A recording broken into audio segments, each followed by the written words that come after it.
Bu Kexiansu, Jilid 6 bagian 2. Terpaksa Ou Kong Ek menggerakkan kepalanya, memberi isyarat kepada anak buahnya, kemudian memandang kepada kepala bajak itu dengan mata mendelik.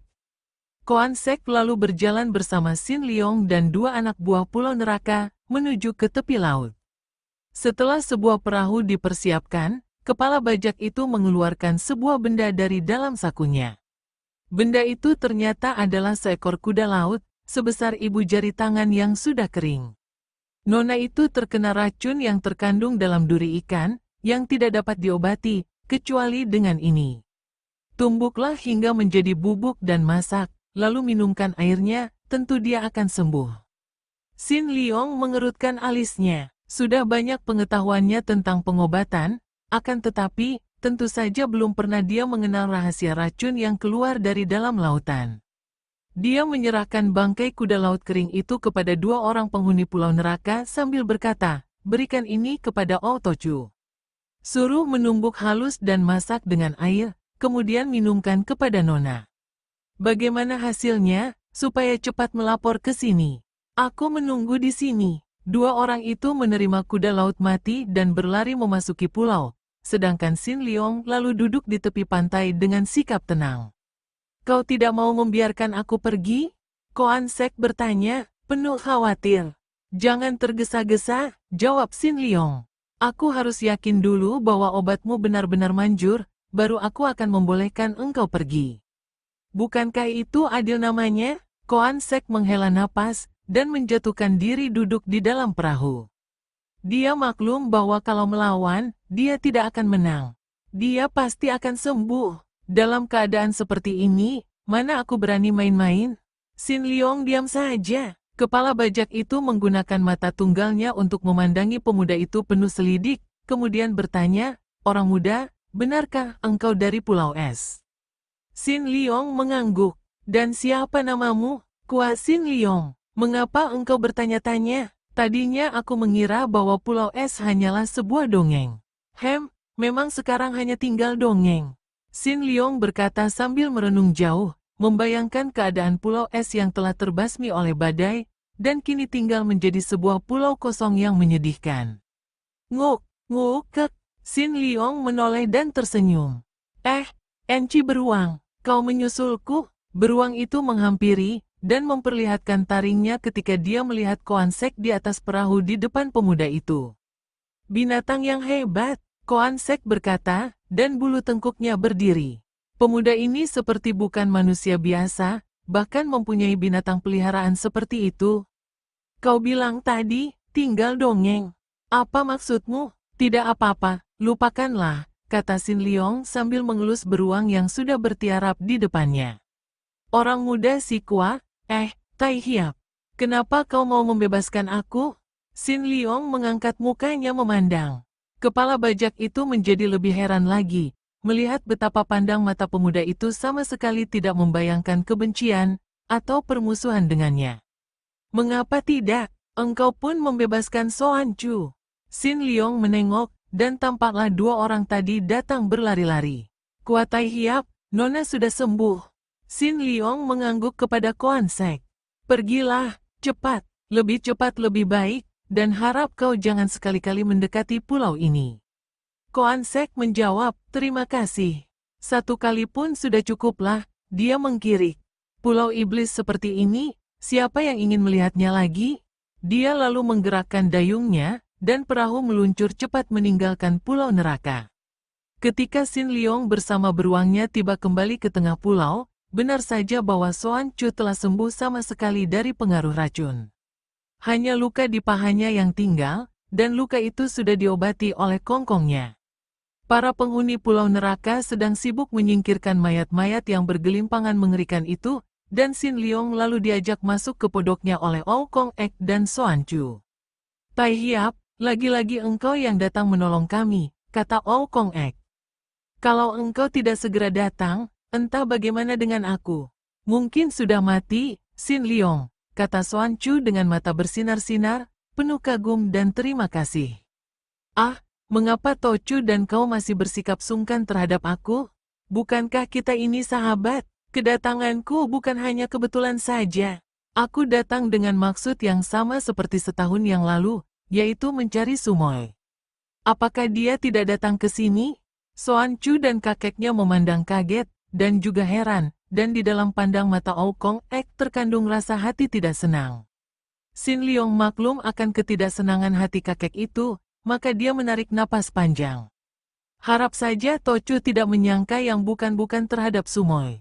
Apa yang dilakukan oleh Suhu di sini, sama sekali tidak ada sangkut pautnya dengan Sumoy, kata Sin Leong. Jadi Tai Hiap sudah tahu apa yang diperbuat oleh Han Tiong di sini? Sin Leong mengangguk. Aku dapat menduganya. Tentu dia marah-marah, karena puterinya pernah ditahan di sini. Bukan hanya marah-marah, kata Soan Chu mengepal tinju. Orang itu sombong sekali. Dia menghina kakek. Biarpun tidak melakukan pembunuhan, tapi dia memukul semua orang. Kau juga dipukulnya? Sin Leong bertanya. Tadinya, melihat aku seorang wanita dan masih muda, dia tidak mau memukulku. Akan tetapi, karena melihat kakek dipukul, aku menyerangnya, dan aku roboh oleh tamparan. Dia memang sakti, akan tetapi ganas dan kejam. Bahkan semua catatanmu dihancurkan. Sekali waktu, kami akan menuntut balas, kami akan menyerang Pulau Es. Sin Leong menarik napas panjang. Lupakan saja niat itu. Selain tidak baik, juga tidak ada gunanya. Kerajaan Pulau Es tidak ada lagi sekarang, telah musnah. Hei, apa maksudmu, Tai Hiap? Kakek itu bertanya sambil terbelalak. Apa yang telah terjadi? Soan Chu juga bertanya. Dilanda badai, habis seluruhnya. Semua penghuninya termasuk Suhu, dan seluruh benda di sana habis terbasmi, kecuali bangunan istana yang telah kosong sama sekali. Sin Leong lalu menuturkan dengan singkat malapetaka yang menimpa Pulau Es, dan betapa secara aneh dan kebetulan saja, dia dan Sumoynya terluput dari bencana. Kakek dan cucu itu mendengarkan dengan melongo. Kemudian kakek itu bertepuk tangan dan tertawa bergelak. Hahaha, hahaha. Dendam ratusan tahun lenyap dalam sekejap mata. Kami, orang-orang buangan yang dianggap berdosa, dianggap dikutuk Tuhan, malah masih dapat hidup melanjutkan riwayat. Sedangkan penghuni Pulau Es yang suci dan agung, kaum bangsawan yang tinggi, sekali sapu saja musnah. Hahaha, siapa yang lebih dilindungi Tuhan? Han Tiong, tanpa kami bergerak, engkau dan kerajaanmu lenyap sudah. Kakek itu tertawa-tawa sampai air matanya keluar, sehingga sukar dikatakan apakah dia itu tertawa, ataukah menangis. Mengapa Tai Hiap sekarang mencari Nona Swat Hong ke sini? Apa yang terjadi dengan dia? Sin Leong lalu menceritakan niat perjalanannya bersama Swat Hong, yaitu untuk mencari ibu Swat Hong yang sampai kini tidak diketahui berada di mana. Dan betapa di jalan mereka menjadi bingung dan tersesat, karena badai telah menciptakan pemandangan yang berbeda di permukaan laut, sehingga mereka mendarat di gunung es, dan betapa dia menemukan beruang hitam. Sumoy berangkat melanjutkan perjalanan mencari pulau neraka, karena disangkanya ibunya berada di sini, sedangkan aku mengobati beruang. Sin Leong menutup ceritanya. Tentu saja dia tidak menceritakan kemarahan Swat Hong kepadanya. Apakah dalam beberapa hari ini dia tidak datang ke sini? Soan Chu menjawab, untung saja dia tidak datang, Sin, Tai Hiap. Soan Chu, mengapa engkau meniru kakekmu yang bersungkan kepadaku, dan menyebut Tai Hiap segala? Biarlah, Tai Hiap, kata Kong Ek. Tidak pantas kalau dia menyebut namamu begitu saja. Dan engkau memang menolong kami, dan pantas disebut Tai Hiap, karena kepandaianmu tinggi sekali. Kau katakan tadi untung Sumoy tidak datang ke sini. Mengapa? Tanya Sin Leong kepada Soan Chu. Andai kata dia datang, tentu akan terjadi apa-apa yang tidak baik antara dia dan Kong Kong. Ketahuilah, semenjak Raja Pulau Es datang mengacau di sini, Kong Kong jatuh sakit, dan kebencian kami semua terhadap Pulau Es makin mendalam. Maka kalau Sumoymu, Swat Hong datang, tentu akan terjadi hal yang tidak baik, jawab Soan Chu. Sin Leong mengangguk-angguk. Ia merasa lega bahwa Sumoynya tidak mendahului datang ke Pulau Neraka, akan tetapi juga menimbulkan kegelisahannya, karena dia jadi tidak tahu di mana Sumoynya yang pemarah itu kini berada. Bajak-bajak laut itu, dari mana datangnya, dan mengapa mengacau ke sini? tanyanya. Entah, tahu-tahu mereka muncul, dan perahu besar mereka terdampar di tepi pulau. Agaknya mereka juga diamuk badai. Mungkin, jawab Soan Chu bimbang. Kemudian ia melanjutkan, kami diserang selagi Kongkong sakit. Kongkong tidak dapat turun dari pembaringan, maka aku yang menggantikannya. Aku keluar menyambut mereka, akan tetapi karena kurang hati-hati, karena memandang rendah amgi mereka, aku hampir celaka, kalau tidak ada engkau yang datang di waktu yang tepat, Tai Hiap. Akan tetapi, akhirnya biarpun sakit, Kongkongmu dapat membunuh semua bajak laut itu. Sin Leong bergidik ngeri, mengenangkan kematian para bajak itu. Kakek itu terbatuk-batuk. Bajak-bajak macam itu saja, kalau aku tidak sakit, kalau Soan Chu tidak memandang rendah, dan kalau para penghuni tidak baru saja diamuk badai, tidak ada artinya bagi kami. Kalau binatang-binatang pulau neraka tidak bersembunyi ketakutan sehabis diamuk badai, mana mereka mampu masuk? Sudahlah, sekarang saya hendak menyampaikan permohonan yang amat penting bagi Tai Hiap. To Chu, di antara kita yang sudah menjadi sahabat, perlu apa banyak sungkan lagi? Kalau ada sesuatu, katakan saja, mana perlu menggunakan permohonan lagi, jawab Sin Leong. Akan tetapi, tiba-tiba kakek itu turun dari bangkunya, dan menjatuhkan diri berlutut di depan Sin Leong. Tentu saja pemuda ini menjadi sibuk sekali.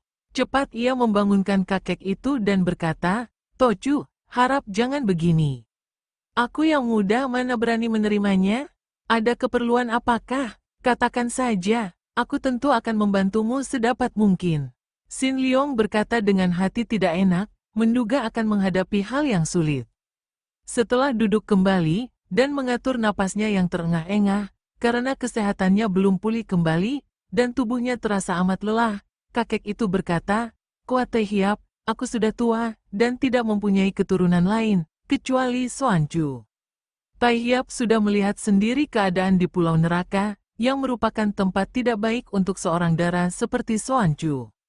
Oleh karena itu, setelah kini kerajaan Pulau Es tidak ada, berarti bahwa Pulau Neraka telah bebas, dan kami bukanlah orang-orang buangan lagi. Soan Chu juga bukan keturunan orang buangan lagi, dan sewaktu-waktu kami boleh meninggalkan pulau ini. Karena itu, aku mohon dengan sepenuh hatiku, sudilah Tai Hiap membawa Soan Chu bersama Tai Hiap untuk mengenal dunia ramai. Dan syukur, kalau Tai Hiap dapat mengatur, agar cucuku ini tidak usah lagi kembali dan tinggal di Pulau Neraka ini. Kuharap permohonan ini tidak akan ditolak oleh Tai Hiap. Sin Leong mengerutkan alisnya, permintaan yang sama sekali tidak pernah disangkanya. Akan tetapi, To Chu, hendaknya diingat, bahwa aku sendiri adalah seorang sebatang kara yang tidak mempunyai apa-apa, tidak mempunyai tempat tinggal, dan masih belum ku ketahui apa akan jadinya dengan diriku ini. Kalau Tai Hiap merantau, bawalah dia merantau. Kemana saja aku sudah pasrah sepenuhnya. Baik dia akan Tai Hiap anggap sebagai sahabat, sebagai saudara, atau kalau mungkin. Dari lubuk hatiku kuharap, sebagai calon jodoh. Aku sudah merasa lega dan senang, asal dia tidak tersiksa tinggal di neraka ini. Sin Leong merasa sukar untuk menolak, akan tetapi juga berat untuk menerima. Maka dia menoleh kepada Soan Chu dan berkata, soal ini sebaiknya kita serahkan kepada Soan Chu sendiri. Kalau memang dia suka merantau meninggalkan pulau ini, tentu saja aku tidak keberatan mengadakan perjalanan bersama. Akan tetapi, hal ini bukan berarti bahwa aku menerima usul perjodohan To Chu, dan sewaktu-waktu dia boleh pergi kemana saja. Jadi, aku tidak terikat oleh perjanjian apapun juga. Tai Hiap, jangan khawatir, memang aku sejak dulu tidak kerasan tinggal di sini.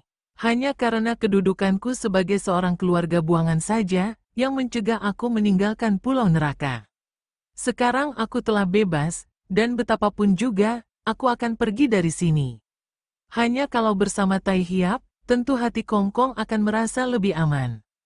Dan juga untukku sendiri yang tidak ada pengalaman, melakukan perjalanan bersamamu merupakan hal yang menyenangkan sekali.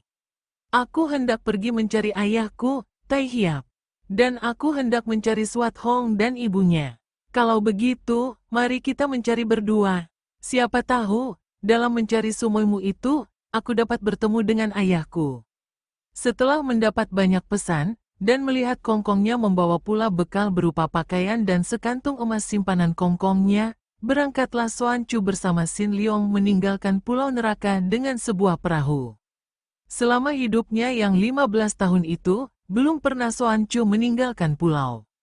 Maka setelah perahu meluncur jauh, dan dia hampir tidak dapat melihat lagi kongkongnya bersama semua sisa penghuni pulau neraka yang mengantarnya sampai ke pantai, Xuan Chu tak dapat menahan bercucurannya air matanya.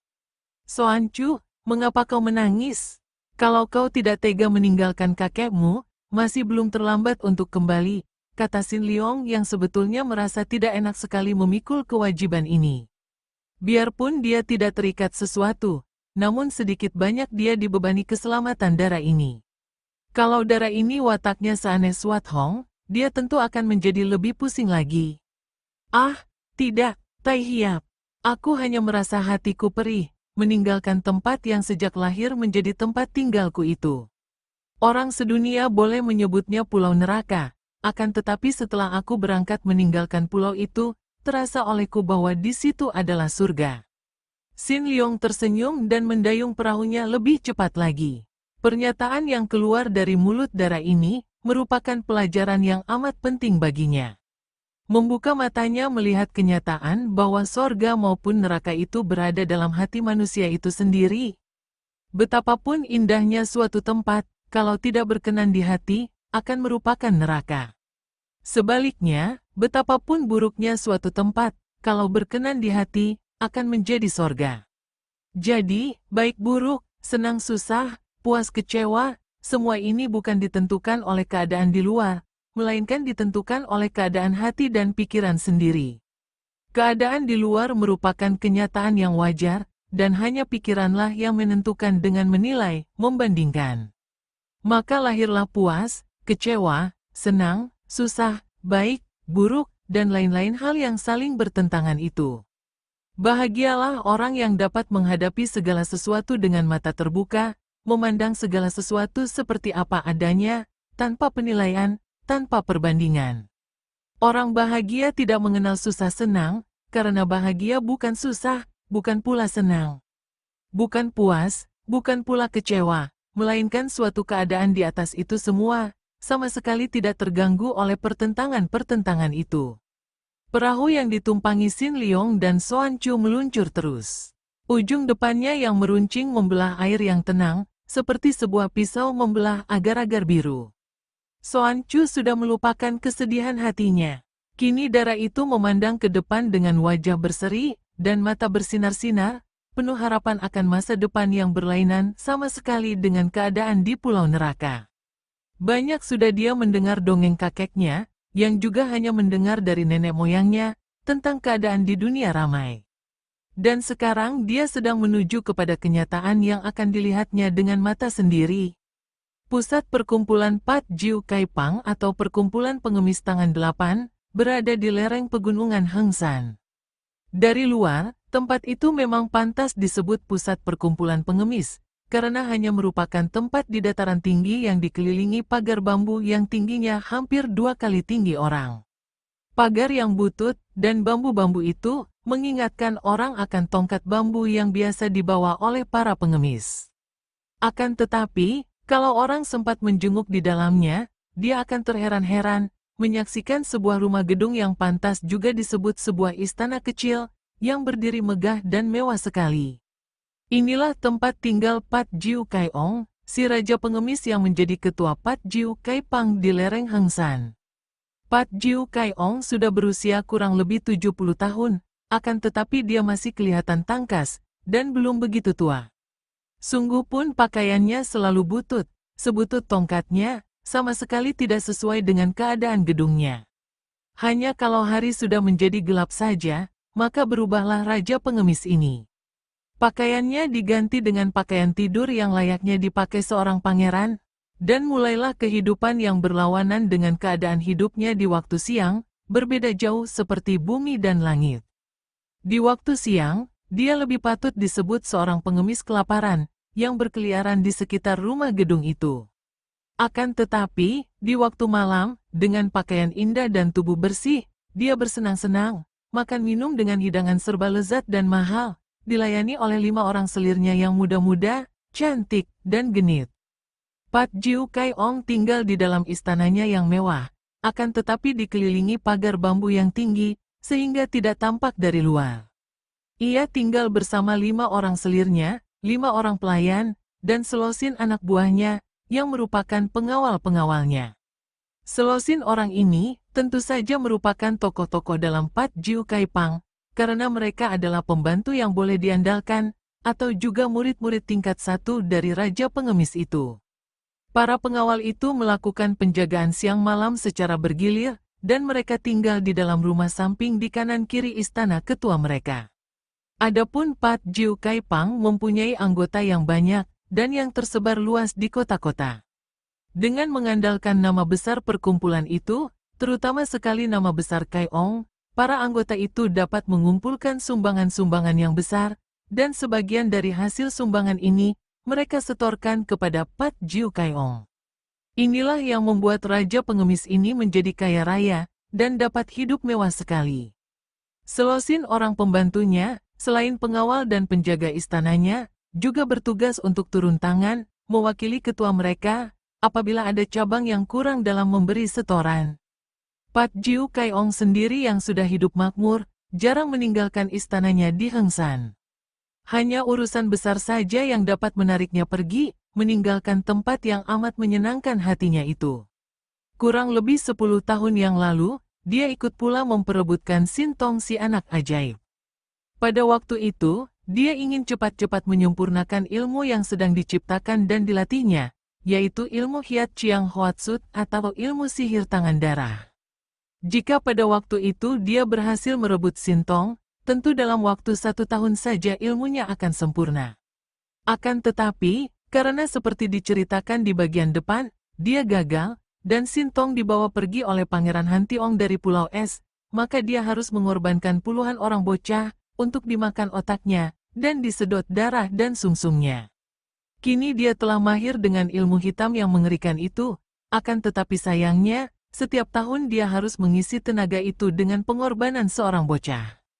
Pada suatu hari, pagi-pagi sekali, selagi Pat Jiu Kai Ong seperti biasa meninggalkan kehidupan malamnya yang mewah, berpakaian sebagai seorang pengemis, berjalan-jalan di dalam taman bunga di belakang istananya. Membawa tongkat butut, dan berlatih silat di waktu embun pagi masih tebal, tiba-tiba seorang pengawalnya datang menghadap, dan melaporkan bahwa ada 3 orang tamu datang, ingin bertemu dengan si Raja Pengemis. Siapakah pagi-pagi begini sudah datang menggangguku? Pat Jiu Kai Ong berkata dengan alis berkerut. Akan tetapi, karena merasa penasaran, dia tidak memerintahkan pengawalnya mengusir orang itu. Terutama sekali setelah mendengar pelaporan itu bahwa yang datang adalah seorang kakek bersama 2 orang muda, seorang darah jelita dan seorang muda tampan. Hatinya tertarik sekali ketika mendengar bahwa kakek itu mengaku sebagai seorang sahabat lama. Ketika dia keluar membawa tongkat bututnya dan bertemu dengan 3 orang itu, Pat Jiu Kai Ong memandang tajam. Dia kagum melihat pemuda yang amat tampan, dan pemudi yang amat cantik jelita itu. Wajah mereka yang mirip satu sama lain, menunjukkan bahwa mereka adalah kakak beradik. Pemudanya berusia kurang lebih 16 tahun, pemudinya 15 atau 14 tahun. Sampai lama, pandang mata Pat Jiu Kai Ong melekat kepada 2 orang muda itu. Keduanya membuat hatinya terguncang penuh kagum, dan andai kata dia tidak menahan perasaannya, tentu mulutnya akan mengeluarkan air liur. Barulah dia terkejut ketika mendengar kakek itu tertawa bergelak. Hahaha, Pat Jiu Kai Ong, kurasa engkau belum begitu pikun untuk melupakan 2 orang anakku ini. Mereka adalah Sui Liang dan Sui Nio, hahaha.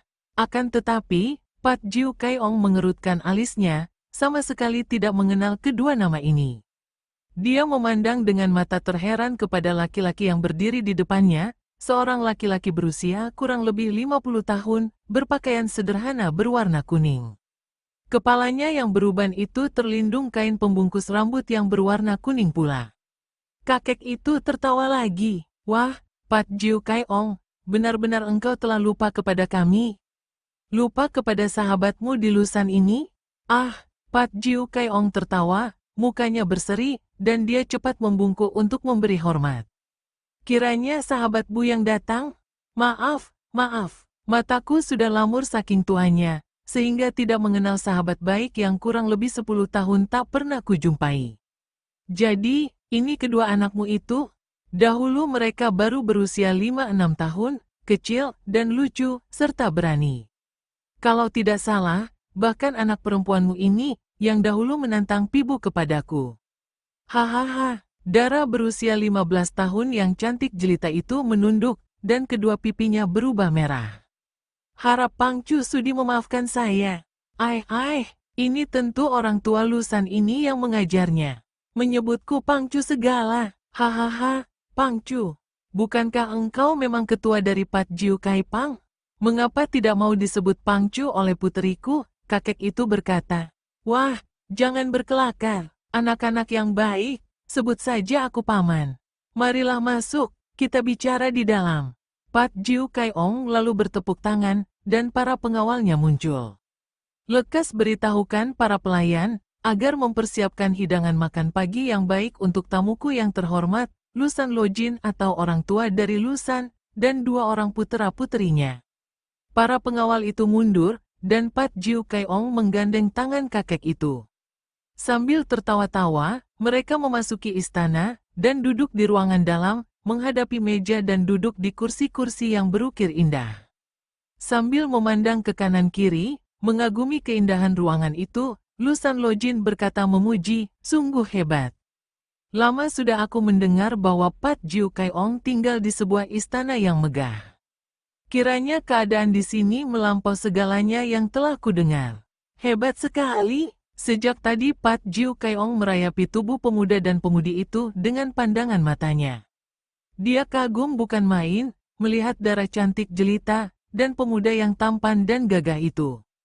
Haha, kau terlalu memuji, sahabat. Aku tidak mengira bahwa hari ini tempatku yang buruk akan menerima kehormatan kedatangan seorang tamu agung. Seorang penolongku yang budiman, bersama putra dan putrinya yang begini elok. Kedua orang tua ini lalu bercakap-cakap dengan gembira, membicarakan masa lampau. Siapakah kakek ini? Dia adalah Lusan Lojin, seorang ahli silat dan ahli pengobatan, yang semenjak istrinya meninggal dunia, meninggalkan 2 orang anak, lalu mengajak 2 orang anaknya itu mengasingkan diri ke puncak Lusan. Di sana dia bertapa, sambil mendidik dan menggembleng putera-puterinya. 10 tahun yang lalu, setelah gagal merebut Sintong, dalam kekecewaannya, Pat Jiu Kai-ong lalu mengamuk di sepanjang jalanan, menculik, dan membunuhi bocah-bocah yang dianggapnya cukup sehat. Ketika dia tiba di kaki pegunungan Lusan, dia berada dalam keadaan keracunan hebat. Hal ini terjadi karena dia terlampau banyak membunuh anak laki-laki, makan otak mereka, dan menghisap darah serta sungsum mereka, untuk menyempurnakan ilmunya, terlampau banyak melatih diri dengan ilmu hitam Hiat Chiang Hoatsu. Hatinya amat penasaran karena dia tidak dapat mengalahkan Han Tiong dan merebut Sintong, maka dia lupa akan ukuran tenaga sendiri dalam melatih diri dengan ilmu hitam itu. Dia terlampau terburu-buru, dan akibatnya hawa mukjizat dari ilmu itu membalik, dan membuat dia terluka dalam, keracunan hebat, sehingga dia terhuyung-huyung dan hampir pingsan ketika tiba di kaki pegunungan Lusan. Dia maklum akan keadaan dirinya, tahu bahwa dia terancam bahaya maut, maka hatinya menjadi khawatir sekali. Kebetulan baginya, pada saat itu keadaannya terlihat oleh Lusan Lojin, yang sedang turun gunung bersama putra-puterinya, yang pada waktu itu baru berusia 6 dan 5 tahun. Sebagai seorang gagah dan berilmu tinggi, Lusan Lojin cepat menolong Pat Jiu Kai-ong. Setelah memeriksa keadaan raja pengemis itu, dia maklum bahwa Pat Jiu Kai-ong memerlukan perawatan khusus, maka diajaknya orang ini naik ke puncak Lusan. Di situ, Pat Jiu Kai-ong diobati Lusan Lojin sampai sembuh. Selama 1 bulan berada di Lusan, raja pengemis ini menerima perawatan yang amat baik dari Lusan Lojin, maka dia merasa berterima kasih sekali, dan menganggap pertapa itu sebagai penolong dan sahabat baiknya. Juga dia mengenal 2 orang bocah yang mungil itu. Karena kebaikan hati Lusan Lojin, Biarpun dia melihat Sui Liang sebagai seorang anak yang mempunyai darah bersih dan tulang kuat, dia tidak tega untuk mengganggu anak laki-laki itu. Di lain pihak, ketika mendengar bahwa yang ditolongnya adalah Pat Jiu Kai Ong, ketua Pat Jiu Kai Pang, Lu San Lojin terkejut sekali. Akan tetapi, dia menjadi bangga bahwa raja pengemis yang namanya terkenal itu menganggapnya sebagai sahabat baik. Maka setelah sembuh, mereka berpisah sebagai sahabat, yang berjanji untuk saling mengunjungi dan saling membantu. Sungguh aku tidak tahu diri, dan tidak mengenal budi. Setelah makan minum, Pat Jiu Kai Ong berkata kepada tamunya, "Sepatutnya akulah yang datang mengunjungi kalian di Lusan, bukan kalian yang jauh-jauh datang mengunjungi aku." "Ah, mengapa kau menjadi sungkan begini? Kita bersama telah mempunyai kewajiban masing-masing, sehingga tentu saja telah sibuk dengan pekerjaan. Kami pun hanya kebetulan saja lewat di kaki pegunungan Hengsan, maka aku teringat kepadamu, dan mengajak kedua anakku untuk mendekati pegunungan Hengsan, mencarimu." "Terima kasih, engkau baik sekali, Lu San Lojin. Akan tetapi, kalau boleh aku mengetahui, kalian datang dari manakah?" Lu San Lojin menarik napas panjang, dan menoleh kepada putranya, lalu memandang putrinya, seolah-olah minta izinnya. Sui Liang menganggukkan kepalanya kepada ayahnya, kemudian menunduk. Pemuda ini menganggap bahwa Pat Jiu Kai Ong adalah seorang sahabat baik ayahnya, bahkan seperti saudara sendiri, maka tidak ada salahnya kalau raja pengemis itu mengetahui urusannya. Siapa tahu raja pengemis itu justru dapat membantunya. "Kami baru saja datang dari Lokyang. Setelah melakukan perjalanan sejauh itu, ternyata sia-sia belaka usaha kami untuk mencari Titok Siang Kuan Ho.